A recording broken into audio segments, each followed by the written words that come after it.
అదరగొట్టే కారం రంగు రుచి ఆచి కారం పొడి.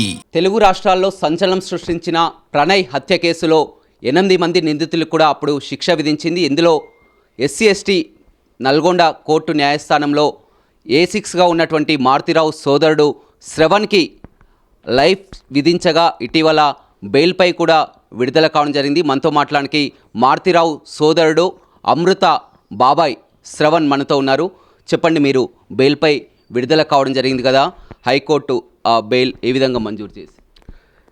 ఇప్పుడు కేసులో నేను 6వ ముద్దాయిగా ఉన్న నేను కోర్టులో అప్పీల్ చేసినప్పుడు జడ్జి గారు పరిశీలించి నా వయసు రీత్యా ఏజ్ ఎక్కువ ఉన్నది, కేసులో నా ఇన్వాల్వ్మెంట్ ఎంత ఉందనేది పరిశీలించి నాకు బెయిల్ ఇవ్వడం జరిగింది.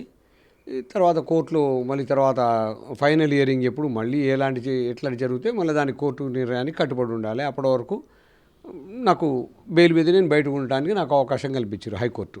మీకు శిక్ష పడ్డప్పుడు మీ కుటుంబ సభ్యులు వాళ్ళ కన్నీరు కానీ వారి బాధలు కానీ ప్రత్యక్షంగా మేము చూడడం జరిగింది. ఎందుకంటే మొత్తం కూడా ఎప్పుడైతే ఈ కేసు మొదటగా 2018లో ఈ కేసు ఉదంతం జరిగిందో అప్పుడు మారుతిరావు సోదరునిగా ఉన్నటువంటి మీరు ఈ కేసులో ఇన్వాల్వ్ కావడం జరిగింది. మొత్తం కూడా జైలుకు వెళ్ళడం జరిగింది, ఆ తర్వాత కూడా ఉండడం జరిగింది.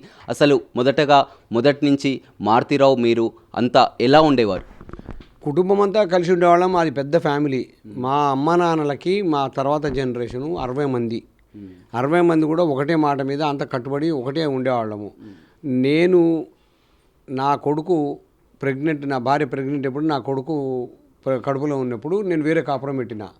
అప్పుడు 18 సంవత్సరాల క్రితం, మోస్ట్లీ 2004 అనుకుంటా. 2004లో వేరే కాపురం పెట్టిన తర్వాత అప్పటి నుంచి ఫంక్షన్లలో కలవటమే, లేకపోతే నా బిజినెస్లో కలవటమే తప్ప వాళ్ళ ఇంటికి పోయేది, మా ఇంటికి వాళ్ళు వచ్చేది ఏం పెద్ద జరగదు. వాళ్ళ అమ్మాయి ఒకటి గారాబం, నా పిల్లలు 3, నేను నా పిల్లలకి తగ్గట్టు నేను ఉండాలి అన్నట్టు నేను ఉండేది తప్ప కలిసేది ఎప్పుడు గొడవలు లేవు, ఎప్పుడు ఆర్గ్యుమెంట్స్ లేవు. ఎక్కడికైనా వెళ్ళినా అందరం కలిసి ఉండేది. మా అమ్మ ఇక్కడ ఉంటే ఇక్కడికి వస్తారు, అక్కడ ఉంటే అక్కడికి పోతారు, అవన్నీ మంచిగానే ఉండేది. ఆ కుటుంబంలో అక్కడ ప్రేమ వ్యవహారాలు కూడా నా దృష్టికి తీసుకురాలేదు ఫస్ట్. తర్వాత 2016 అనుకుంటా, 2016లో జరిగిన విషయం తెలిసిన దగ్గర నుంచే ఆ విషయం నాకు తెలిసింది, నా దృష్టికి తీసుకొచ్చి అప్పటి వరకు కూడా నా దృష్టికి తీసుకురాలేదు ఏ రోజు కూడా. నేను అడిగడానికి కూడా జరిగింది, ఎందుకు అట్లా. కానీ అమృత పదే చూడడం జరిగింది. మొదటగా మాట్లాడినప్పుడు కూడా మొత్తం బాబాయే చేశారని, ఎందుకు బాబాయ్ మీద అంత అమృత కసి పెంచుకోవడానికి కారణం ఏంటి? ఇక వాళ్ళమ్మ ఆమె ఒకళ్ళే, వాళ్ళ లోకం వాళ్ళే, వాళ్ళ ఆలోచన వాళ్ళు ఉంటుంది. మరి వాళ్ళ అమ్మ చెప్పినట్టు వినాలి. నా బిడ్డ నా పిల్లలకి నా భార్య పెట్టిందే తింటారు, వాళ్ళ పిల్లలకి వాళ్ళ అమ్మ పెట్టిందే తింటారు. నేర్పడం అదే వింటారు, పెట్టింది అదే తింటారు, చెప్పింది అదే వింటారు. వాళ్ళకి అట్లా అలవాటు అవుతుంటుంది. అలవాటైన క్రమంలో వాళ్ళు మంచి చెప్పినరో వాళ్ళు ఆలోచించుకోవాలి, పిల్లలకి చెడు చెప్పినరో వాళ్ళు ఆలోచించుకోవాలి. అంతేగాని వాళ్ళ మీద ద్వేషం ఎందుకు వచ్చింది అని అనటానికి ఈ కేసు అయిపోయి నీకు నోటికి వచ్చినట్టు బయట మాట్లాడేంత వరకు కూడా మా మీద ఇంత ద్వేషం ఉన్నది, ఇంత కోపం ఉన్న సంగతి మేము ఎప్పుడు గమనించలేదు. ఎప్పుడైనా బాబాయ్ అంటారు, నేను బంగారు తల్లి అని పిలుస్తాను. నేను కనీసం అమృతాన్ని కూడా పిలవను. అమృతాన్ని ఇప్పుడు ఈ రోజు వరకు కూడా నేను పిలవలేదు ఎప్పుడు. అట్లాంటి పరిస్థితులలో మా మీద ఇంత ద్వేషం ఉంటుంది, మా పిల్లల మీద, నా భార్య మీద, నా కుటుంబం మీద అనేది నేను ఎప్పుడు గమనించలేదు, మేము ఎప్పుడు చేయలేదు. అసలు అట్లాంటి పొరపక్షాలేమీ మా కుటుంబంలో లేవు. కేవలం ఏదైనా సరే అందరం ఒక మాట మీద కట్టుబడి ఉంటాము. మారుతిరావు శ్రవణ్ అంటే అట్లా ఉండాలి అని చెప్పననేది, ఆదర్శంగా ఉండాలనేది మాకు మా ఫ్యామిలీలో కాదు, మేమంటే ఎవరో తెలిసిన వాళ్ళందరి దృష్టిలో కూడా అట్లా ఉండేవాళ్ళం మేము. ఆస్తి కోసమే ఇలా చేశారు, బాబాయ్ ఆస్తి కోసం ఇలా చేశారని పదే చెప్పడం జరిగింది. ఆస్తి పంచాయతీలు ఏమి లేవు. మారుతూ ఉన్నప్పుడే బెయిల్ అయిన తర్వాత బయటకు వచ్చిన తర్వాత అప్పుడే ఆస్తి పంచాయతీలు, ఆస్తి ఎవరి వాళ్ళు పంచుకున్నాము, అసలు ఎక్కడ కూడా గొడవ లేదు, అదంతా అవుతుంది మాట. ఘటన జరిగిన తర్వాత మీరు జైలుకి వెళ్ళడం జరిగింది. అప్పుడు మీ అన్నయ్య కూడా అంతా కలిసే ఉండడం జరిగింది. జైల్లో ఉన్నప్పుడు కూడా ఈ విషయం చర్చకు వచ్చినప్పుడు కూడా అన్నయ్య ఏం చెప్పేవారు మీతో? వద్దు, ఎందుకులే, నీ దృష్టికి వచ్చి అంతా చులకనైతాము, ఇట్లా లవ్ అఫేర్ ఉండే చులకనైతామని నాతో చెప్పకుండా సాధ్యమైనంతవరకు ఆయననే జాగ్రత్త పడి ఏం కాకుండా ఇబ్బంది కలగకుండా ఉండడం కోసం ఆయన ప్రయత్నం చేసిండు తప్ప నా దృష్టికి వచ్చి ఎందుకు నాది నుంచి నా పిల్లలకు పోతుంది, నా పిల్లల దగ్గర నుంచి ఇంకోళ్ళకి పోతుంది, చులకనవుతుంది నా కుటుంబం అన్నట్టు ఆ జాగ్రత్త కోసం నా దృష్టికి తీసుకురాలేదు తప్ప మా మధ్యన ఎప్పుడు గొడవలు లేవు, ఆస్తి గొడవలు లేవు, ఎవరు లేవు. మీరు మిర్యాలగూడలో మారుతరావు తెలుసా, శ్రవణ్ తెలుసా అని ఎవరైనా తెలిసిన అడిగితే వాళ్ళ అన్నదమ్ములు ఎలా ఉంటారు అని చెప్పనని మీరు అడిగితే తెలుస్తుంది మేమంత మంచుకుంటాము. జైల్లో ఉన్నప్పుడు కూడా మారుతిరావు లేఖలు కూడా రాసినటువంటి పరిస్థితి కనిపిస్తుంది. గతంలో జైల్లో ఉన్నప్పుడు కూడా అతను సూసైడ్ అటెంప్ట్ కూడా ప్రయత్నించినట్టు కూడా తెలుస్తుంది. అప్పుడు ఏం జరిగింది? సూసైడ్ అటెంప్ట్ అనేది తెలియదు కానీ కొన్ని కాగితాలు అయితే ఉన్నాయి. అటెంప్ట్ అనేది అక్కడెక్కడ జరగలేదు, కాకపోతే ట్యాబ్లెట్లు వేసుకున్నప్పుడు బీపీ ఏదో తగ్గింది అని చెప్పని తీసుకెళ్ళినప్పుడు తర్వాత నాకు ఇక్కడికి వచ్చిన తర్వాత భార్యకి కాగితాలు ఇచ్చి పంపించిన కాగితాలు మాత్రం నా దగ్గర ఉన్నాయి, జిరాక్స్లు ఉన్నాయి. శ్రవణ్కి సంబంధం లేదు, శ్రవణ్ ఇన్వాల్వ్మెంట్ లేదు, శ్రవణ్ కుటుంబం రోడ్డున పడ్డది, అది తప్పు అని చెప్పనని అమృతకు అప్పీల్ చేసినట్టు. అంటే అప్పీల్ చేయడం అంటే అమృతకు ఆ లెటర్ చేరితే అమృతాన్ని అర్థం చేసుకుంటుంది ఏమన్నా ఉద్దేశం. కేసులో శ్రవణ్కు సంబంధం లేదని మీ అన్నయ్య చాలా క్లియర్గా చెప్పి ఆ కాగితాలు ఉన్నాయి, అవి ఆయన స్వహస్తాలతో రాసిన పేపర్సే, నేను రాసింది కాదు, నేను క్రియేట్ చేసింది కాదు. మరి అది అది కోర్టులో ఉన్నది కాబట్టి నేను ఏమి మాట్లాడటానికి కూడా సహజం కాదు. అది నేను కోర్టు ఈ కేసు అయినప్పుడు కూడా అప్పుడు ఉన్నటువంటి ఎస్పీ రంగనాథ్ గారి దగ్గర కూడా ఈ విషయం ప్రస్తావనకు వచ్చింది. అది మమ్మల్ని రిమాండ్ చేసినప్పుడు కూడా నాకు సంబంధం లేదు అన్నట్టు ఎస్పీ గారు అప్పుడు కూడా చెప్పిండ్రు. కానీ ఇక చట్ట పరిధిలో పోయిన తర్వాత జడ్జి గారు ఏ నిర్ణయం చేస్తే ఆ నిర్ణయానికి కట్టుబడి ఉండాల్సిందే. నేను అదే కట్టుబడి ఉన్నా. మళ్ళీ కూడా ఇప్పుడు నేను మళ్ళీ నాకు జీవిత ఖైదు అని శిక్షించినప్పుడు నేను వెళ్ళినా, నేను అదే రిమాండ్లో ఉన్నా.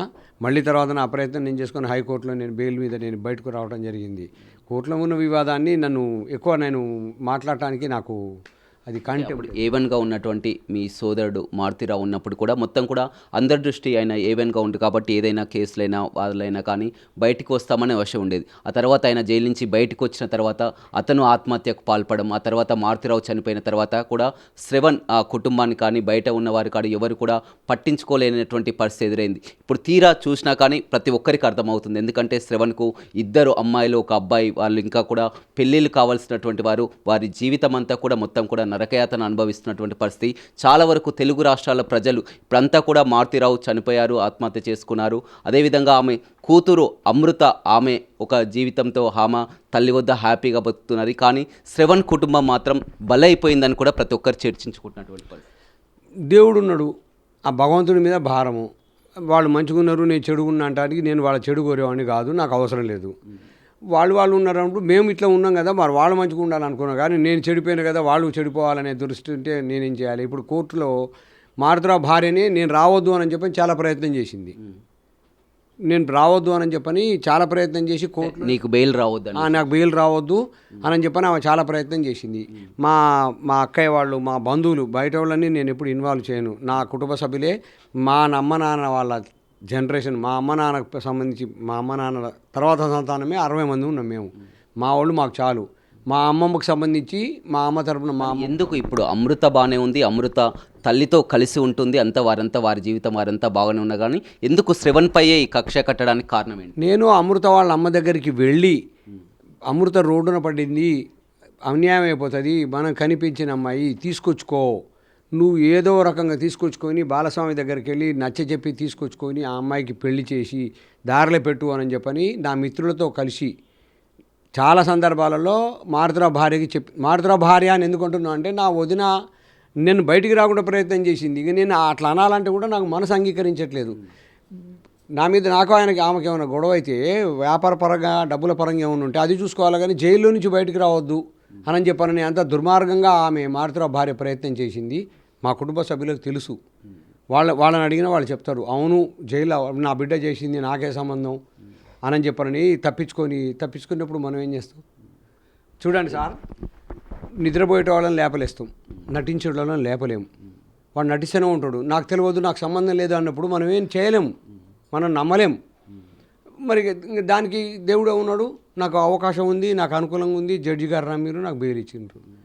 భగవంతుడు నిర్ణయిస్తాడు ఎవరిది ఏంది, ఎవరిది తప్పు, ఎవరు ఒప్పారేది భగవంతుడు నిర్ణయిస్తాడు. కాలం జైల్లో ఎలా నిద్ర పట్టేది? ఎందుకంటే 2 పిల్లలు కానీ 2 కూతుర్లు, కుటుంబం మొత్తం కూడా పూర్తిగా మీకు తెలుసు. మొత్తం కూడా చెల్లపల్లి జైల్లో ఉన్నప్పుడు ఎలా అనిపించేది మీకు?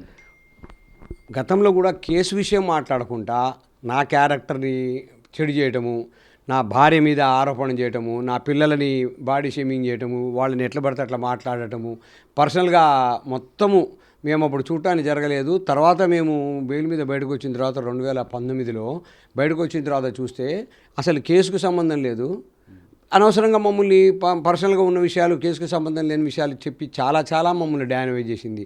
దానివల్ల మా కుటుంబం చాలా నష్టపోయింది. అది తట్టుకోలేని పరిస్థితి. ఆడపిల్లలు ఎవరన్నా ఉంటే మీరు చెప్పండి, ఆడపిల్లలు ఎవరన్నా ఉంటే అట్లా మొత్తము బ్యాడ్గా చెప్తే, వాళ్ళ క్యారెక్టర్ మంచోళ్ళు కాదు అని చెప్తే ఎవరైనా ఎంత నష్టపోతారు. నష్టమైనప్పుడు చెప్పు, తప్పు చేసినప్పుడు చెప్పు. తప్పు చేసినప్పుడు చెప్తేనే నాకు ఇంతవరకు వచ్చింది. బిగ్ టీవీ ద్వారా తెలుగు రాష్ట్ర ప్రజలకు ఏం చెప్తారు? ఎందుకంటే అంతా కూడా అమృత వర్షన్ వినడం జరిగింది. అప్పుడంతా కూడా జరిగినటువంటి తీరు ప్రతిదీ ఆమెది గమనించారు, చూశారు. కానీ శ్రవణ్ ఏం చెప్పదలుచుకున్నారు అమృత గురించి? ఆమె మంచిగా ఉండాలని కోరుకుంటాం. మేము కనిపించి మా అన్నయ్య మా వదిన కనిపించిన పిల్లలు వాళ్ళు మంచిగా ఉండాలని కోరుకుంటాం, కానీ వాళ్ళు చెడు కోరుకునే అంత. నేను మారుతురా ఒక బిడ్డకి తండ్రి అయితే నేను 3 బిడ్డలకు తండ్రిని. నా 3 పిల్లలు ఎట్లుంటారో వాళ్ళు కూడా అట్లా ఉండాలని కోరుకునేవాడిని తప్ప నేను ఒక ఫాదర్గా, ఒక తండ్రిగా నేను చెడు కోరేవాడిని కాదు, నాకు అవసరం కూడా లేదు. ఇప్పటికీ అమృతని నువ్వు బంగారు తల్లి అని పిలుస్తున్నావు, కానీ ఆ బంగారు తల్లే బాబాయిని ఉరి తీయాలని కూడా చెప్తున్నటువంటి పరిస్థితి.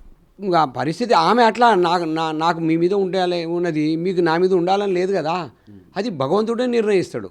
ఉరి తీసేది ఉంటే తీస్తారు, వదిలిపెట్టేది ఉంటే వదిలిపెడతారు. అది చట్టం, కోర్టు పరిధిలో ఉన్నది. కానీ అది వాళ్ళు ఆలోచించుకోవాలి. నాకు ఎప్పుడు కూడా ఎవరి మీద శత్రుత్వం ఉండదు. నా పిల్లలనే అనుకుంటా. మా కుటుంబంలో అందరూ కూడా ఒకరికొకరు అనుకూలంగా ఉంటారు, అనుబంధంగా ఉంటారు. మంచి చెడులు, తప్పొప్పులు అంటే ఏదైనా ఇబ్బందులు ఉంటే అందరూ సహకారం చేసుకుంటూ చేస్తారు. ఫస్ట్ నుంచి కూడా, ఇప్పుడు కాదు, ఫస్ట్ నుంచి కూడా మా అమ్మ నాన్న ఉన్నప్పటి నుంచి కూడా ఈ రోజు వరకు కూడా అదే పరిస్థితి ఉంటుంది. వాళ్ళు ఒక్కళ్ళే. మా అమ్మ నాన్నల తర్వాత సంతానం 60 మంది ఉంటే వాళ్ళు 3 ఒకటి, మిగిలిన 57 మంది ఒకటి. అట్లుంటారా ఎక్కడన్నా మీరు చెప్పండి? కానీ పిల్లలను కనండి, చట్టాలు చెప్పినట్టు లేకపోతే అది ఇది చెప్పినట్టు మీరు లవ్ చేస్తున్నారు కదా వదిలేయటము, వాళ్ళు చట్టం అట్లా చెప్తున్నారు కాబట్టి పెళ్లి చేసుకోండి అని అంటే. కానీ అప్పుడు అమృత పదే చెప్పింది, నాకంతా కాదు ప్రణయ కుటుంబం, నాకు ప్రణయ్ అనేసి కూడా చాలా వరకు చెప్పినటువంటి పరిస్థితి. నమ్మి వదిలేమను, వెళ్ళమనండి, నాకేం అభ్యంతరం. మారుతరావు చేసిన ఒక బాధ, నాకే కేసుతోటి ఎలాంటి సంబంధం లేదు. చట్ట పరిధిలో ఉన్నది నేను మాట్లాడకూడదు కాబట్టి నేను అది లేదు. కానీ కేసు కంటే ముందు నుంచి 4 నెలల నుంచే నాకు మారుతరావుకి ఎలాంటి మాటలు లేవు. వాళ్ళకి ఆయనకి నాకు మాటలు లేవు. ఈ విషయంలో ఆయన ఊరికే ఎట్లా రావాలి, ఆమె రాదు, ఇదే గోల చేస్తుంటే 6-7 సంవత్సరాల నుంచి చేస్తున్న ఈ లవ్ అఫేర్ని బహిరంగంగా చెప్పకుండా తెగించి ఒక పెళ్లి చేసుకున్న తర్వాత నువ్వు తీసుకురావలేవు, అది కాని పని. ఎస్పీ గారు కూడా పిలిచిండ్రు, వద్దు కొన్ని రోజులు ఆగండి, అవసరమైతే పిలిచి మాట్లాడదాం, వద్దు అని చెప్పని ఎస్పీ గారు చెప్పిండ్రు, డిఎస్పీ గారు చెప్పిండ్రు, మా ఫ్యామిలీ మెంబర్స్ అని చెప్పిండ్రు. ఆయన నువ్వు చెప్పినా వినే పరిస్థితి లేదు అని చెప్పని మా కుటుంబం వరకు అసలు వాళ్ళని పట్టించుకోలేదు. మారుతరావు ఇంటిని వాళ్ళు వద్దు, ఇంకా ఆయన ఒకటే సోది పెడుతుంటాడు, అది రాదు, 7 ఏళ్ల నుంచి కాపాడుకోలేదు, ఇప్పుడు ఏమొస్తారు? మారుతీరావు అంతా తట్టుకోగలిగారు, కేసులు ఉంచారు, కేసుల నుంచి బయటకు వచ్చి బెయిల్పై వచ్చారు. వచ్చిన తర్వాత కూడా చివరి నిమిషంలో అతను ఆత్మహత్య చేసుకోవడానికి కారణం ఏమంటారు? నీ కన్న కూతురే మళ్ళీ కేసు పెట్టి లోపల పెడితే అది తట్టుకోలేకపోయిండు. సరే నువ్వు ఎందుకు చనిపోయినావు అని మేము అడగడానికి అవకాశం లేదు, చనిపోయిన తర్వాత కదా చనిపోయిందని తెలిసేది. మేము అనుకుంటున్నాము, అంటే అంతకుముందు నీతో షేర్ చేసుకునేది కదా, ఏం లేదు. తర్వాత కూడా నాకు మా బ్రదర్కి ఏం పెద్ద అండర్స్టాండింగ్ లేదు. ఎందుకంటే నా కుటుంబం మొత్తం రోడ్డున పడ్డది, నా పిల్లలంతా ఆగమైనరు, రోడ్డున పడ్డరు అనేది నాకు మంచి అభిప్రాయం కలగలేదు. అవసరమైతే మాట్లాడటం మారుతరావుతోటి, లేకపోతే లేదు. అంటే ఆస్తులన్నీ కూడా మారుతీరావు మీరంతా కలిపే కమాండ్గా ఉండేవి కదా? మేమే కలిపి సంపాదించుకున్నాము. మా పేరెంట్స్ ఎవరు మాకు డబ్బులు ఇవ్వలేదు, మేమే కష్టపడి సంపాదించుకున్నాము, మేమే పంచుకున్నాము. ఆస్తి పంపకాలలో ఎలాంటి వివాదము లేదు. తర్వాతనే చనిపోయే ముందు వీలునామా రాసిండు, ఆమె నాకున్న ఆస్తి, నా పేరు మీద ఉన్న ఆస్తి నా భార్యకి చెందాలి అని. అంటే బిడ్డ మీద ఎంత మమకారం ఉన్నది అనేది మీరు అర్థం చేసుకోండి. నా భార్యకే చెందాలి, నా బిడ్డకి చెందాలని రాయలే, నా భార్యకే చెందాలని రాసిండు. అది ఎవరికి వాళ్ళు అర్థం చేసుకోవాలి.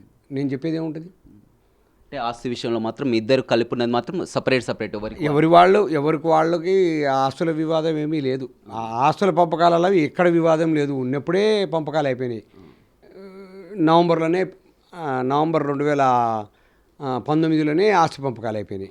ఆ ఇష్యూ ఏం పెద్ద మా ఇద్దరి మధ్య ఏం లేదు.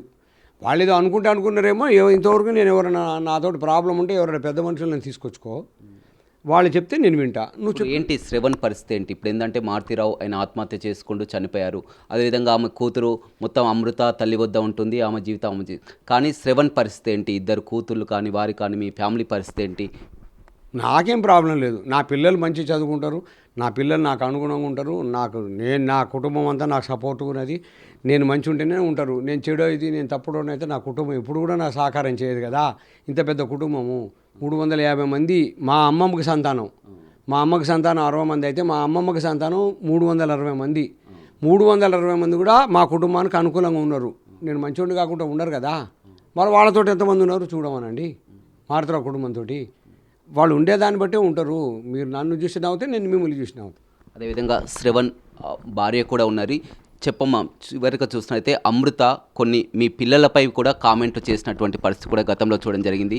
ఎందుకు అమృత అంతా తయారు కావడానికి కారణం ఏంటి? ఎందుకంటే బాబాయ్ ఏమో బంగారు తల్లి, మా బంగారు తల్లి అని చెప్తున్నారు. కానీ ఆమెమో మీ పిల్లలపై కానీ మీపై కానీ ఆమె చేసినటువంటి మాటల్ని ఏమని చెప్తారు? మాకు మీడియాలో చూసేంత వరకు అమృతకి మా మీద అంత కోపం ఉంది, మా ఫ్యామిలీ మీద అంత పగ ఉంది అన్న సంగతి నాకైతే తెలియదు. అంతకుముందు పేపర్లో మీడియాలో వచ్చినట్టు చెప్పినట్టు ఇష్యూస్ చెప్పిన వచ్చేది ఫంక్షన్స్లో కలిసేవాళ్ళం అందరం. అందరి పిల్లలు, మా ఆడపడుచు పిల్లలు, వాళ్ళ పిల్లలు, మా పిల్లలు, అమృత అందరం కలిసి చాలా హ్యాపీగా ఉండేవాళ్ళు. అసలు ఆ మనసులో ఇంత పగ ఉంది అనేది మాకు మీడియాలో చూసిన తర్వాతే తెలిసింది. నేను అమృతాన్ని ఎప్పుడు సపరేట్ అయితే నేనైతే చూడలేదు. మా ఆడపడుచు పిల్లల్ని, మా పెద్దోడు కూడా పిల్లల్ని, అమృతాన్ని, మా పిల్లల్ని ఎప్పుడు ఈక్వల్గానే చూసాం మేము. ఒక రాఖీ పండగ వచ్చినా మా అబ్బాయికి రాఖీ కడితే అందరికీ సేమ్. కనీసం ఇచ్చే విషయంలో, గిఫ్ట్ ఇచ్చే విషయంలో కూడా నేను ఎప్పుడు ఎవరికి డిఫరెన్స్ చూపించలేదు. అందరికీ ఒకటేలాగా చూశాను. నాకు కూడా మీడియాలో చూసాకే తెలిసింది ఆమెకు మా మీద అంత పగ ఉందని. ఇంకా అప్పటి నుంచి నేను జాగ్రత్తగా ఉండడం మొదలుపెట్టాను. మీరు ఎంత బాధపడ్డారో మేము ప్రత్యక్షంగా కూడా చూడడం జరిగింది. ఎందుకంటే అప్పుడు మొత్తం కూడా అతనికి జీవిత ఖైదు పడ్డప్పుడు అప్పుడంతా కూడా కోర్టు వద్ద మీరు వచ్చినటువంటి ఆవేశం కానీ ఆవేదన కానీ అంతా కూడా అర్థం చేసుకున్నాం మీడియాపై కూడా. మొత్తం అసలు మీ పిల్లలు అప్పుడు పరిస్థితి ఏదో ఉండేది? తను జైలుకి వెళ్ళినప్పుడు మీ పరిస్థితి ఎలా ఉండేది? జైలుకి వెళ్ళినప్పుడు పరిస్థితి ఎలా ఉంటుందండి, చాలా బాధపడ్డాం. చాలా అంటే చాలా బాధపడ్డాం. తర్వాత కూడా మేము ఎందుకు అసలు నీ కోపం ఏంటి మా మీద, ఎందుకు అంత పగ అని కూడా చాలా మా వదిన వాళ్ళు అందరు వెళ్ళి అడిగారు. మా వల్ల మీకు జరిగిన నష్టం ఏంటో చెప్పమని కూడా అడిగారు అందరూ. కానీ ఈ రోజు వరకు కూడా మాకు సమాధానం రాలేదు. మా వైపు నుంచి తప్పు జరిగిందా, మా పిల్లలు ఏమైనా ఇబ్బంది పెట్టారా, ఆస్తిపరంగా మీకు ఏమైనా ఇబ్బంది జరిగిందా, అసలు మీకు ఏంటి మా మీద అంత పగ ఉండడానికి కారణం ఏంటని కూడా అందరు వెళ్ళి అడిగారు. నేను పర్సనల్గా మెసేజ్ కూడా పెట్టాను.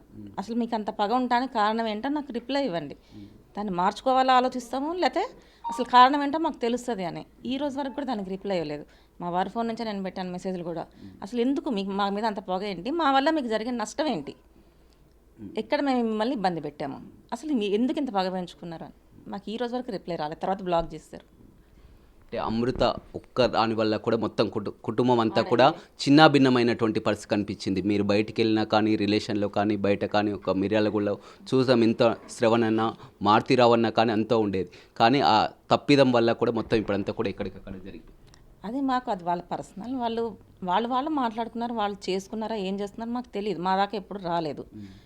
మా దగ్గర వచ్చినప్పుడు మేము సపోర్టే చేసాం, తీసుకొచ్చుకోండి అన్నాము.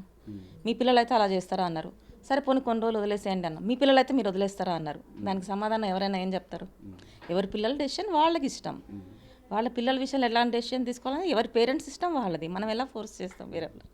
అయితే అమృత తల్లి మొత్తం కూడా శ్రవణ్ కానీ అంతా కూడా అండగా ఉండాల్సింది పోయి తర్వాత బెయిల్ రాకుండా చేయడం, ఇప్పుడు కూతురుతో కలిసిపోయి ఉండడం అంతా కూడా మిమ్మల్ని అంతా కూడా ఇప్పుడు బయటపడ్డటువంటి పరిస్థితి.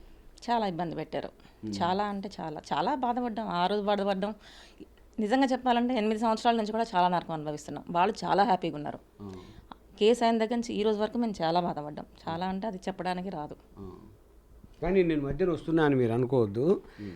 వాస్తవంగా ఏంటంటే ఈ విషయంలో బాలస్వామి కుటుంబం మొత్తం నాశనం అయిపోయింది. బాలస్వామి కొడుకు పోయిండు, చిన్న కొడుకు. ఆ అబ్బాయి దురదృష్టము, ఈ మర్డర్ జరిగిన ఆ అబ్బాయి ఇక్కడ వచ్చిండు. ఉక్రెయిన్లో యుద్ధం. ఈ రోజు వరకు ఉక్రెయిన్ చక్కబడలేదు. ఆ అబ్బాయి చదువు పాడైపోయింది. కుటుంబం మొత్తం పాడైంది. మారుతురా కుటుంబము మొత్తం పాడు. నా కుటుంబం మొత్తం రోడ్డున పడ్డాం. మా అన్నయ్యని పోగొట్టుకున్నాం మేము. బాలస్వామి కొడుకుని పోగొట్టుకున్నాడు. అన్ని 3 కుటుంబాలు నాశనమైనాయి. దీంట్లో సాధించిందేందో నాకు తెలియదు, నాకైతే అర్థం కాలేదు. కానీ భవిష్యత్తులో కూడా ఎవరైనా పిల్లలు దయచేసి, నేను ఒక 3 పిల్లల తండ్రిగా నేను చెప్తున్నా, దయచేసి మీరు ఏమైనా లవ్ అఫేర్ ఉంటే, ప్రేమించితే పేరెంట్స్కి ఒప్పించి చేసుకోండి, కుటుంబాలు బాగుంటాయి.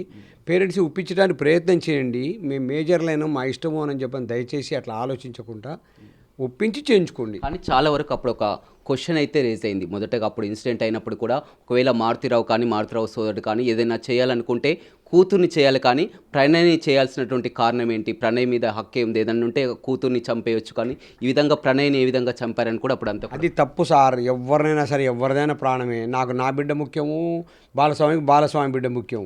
ఎవరి ప్రాణం తీయాలనేది ఎవరూ కోరుకోరు, అదంతా ఉత్తదే. మాకు తెలిస్తే ఇంత కాదు, మాకు తెలియకుండా జరిగింది. ఇప్పుడు మేము చెప్పినా సరే ఇది కోర్టు పరిధిలో ఉన్నది, మేము చెప్పినా తప్పు చెప్పినట్టయితే తప్ప, నేనే చెప్తున్నా కదా, నాకు 3 పిల్లల తండ్రిగా బాలస్వామి చాలా నష్టపోయిండు. కొడుకుని పోగొట్టుకున్నాడు, కుటుంబం మొత్తం పాడైంది. ఆ చిన్న పిల్లగాడు, ఆ చిన్న అబ్బాయిది చదువు పాడైపోయింది. ఈ రోజు వరకు నాకు తెలిసి, నాకు ఎక్కడ కూడా నాకు అంత పరిచయం లేదు, ఆ అబ్బాయి ఈ రోజు వరకు ఎక్కడ చదువుతున్నాడు, సెటిల్ అయింది అనేది తెలియదు. ఇది ఎందువల్ల? ఒకళ్ళు చేసిన తప్పిదానికి, ఒకళ్ళు చేసిన ఆలోచనకి కుటుంబాలు మొత్తం పాడైనాయి కదా. ఇది మీరు వేరే కుటుంబాలన్నీ ఆలోచించమని నేను రిక్వెస్ట్ చేస్తున్నా తప్ప నాకు ఎవరి మీద ఆరోపణ లేదు, ఎవరి మీద కోపం లేదు. కాది ఎందుకు చేయాలి సార్? అది ఆఫ్ ద రికార్డు. మీరు అది తప్పు అనుకోండి, ఒప్పు అనుకోండి, దయచేసి. ఎందుకు చేయాలి ఊరేగింపులు? ఎందుకు చేయాలి? మీరు టీచర్లు లేకపోతే ఇవన్నీ ఎందుకు, ప్రీ వెడ్డింగ్ షూట్లు ఎందుకు చేయాలి? ఈడ పుట్టి పెరిగినాము. పేరెంట్స్ పంపించకుండా వీడియోలు వేయకుండా ఉంటే మంచిగా ఉండేది. పేరెంట్స్కి కడుపు మసిలిపోతుంది కదా. ఎవరైనా చెప్తారండి, చట్టం ఉంటుంది, చట్ట పరిధిలో వాళ్ళు చేసుకుంటారు, మేజర్లు ఉంటే చేసుకుంటారు అని ఎవరైనా చెప్తారు. కానీ తన పిల్లల కాడికి వచ్చే వరకు ఎవ్వరు కూడా ఒప్పుకోరు, ఏ తల్లిదండ్రులు కూడా ఒప్పుకోరు.